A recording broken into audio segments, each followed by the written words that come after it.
my name is Ben Johnson. Welcome to Blue Table Chocolates. Today we're making cookies and cream candy bars. The shell is going to be a 60% dark chocolate. The first layer is going to be a cookie dough ganache with milk chocolate, and the third layer is going to be a white chocolate creme fraiche. There's 1,500 ways these can go wrong, and there's only one way for them to go right, is if everything goes right. So we'll see how we did here. Welcome to Dig in Buffalo, brought to you by Milk for Health. God, no, I was supposed to be an architect, but damn it if this isn't fun. So we're gonna start by doing very intentional, very refined lines on our molds.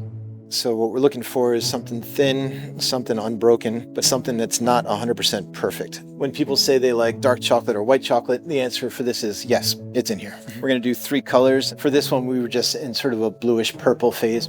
So when we fill the trays with tempered chocolate, it's gonna take up all of the coloring here and then release from the plastic. The idea of cookies and cream is a fairly recognizable thing. People know what to expect. So we have a fairly thin blended liquid version of creme fraiche. And then we'll go in the back and put some bases on, and then we're done. There's just something about ending the day knowing that there is something in the world that was not there at the start of the day, and that you added something new in whatever small amount it was. So we'll see how we did here. Okay, those look like candy bars.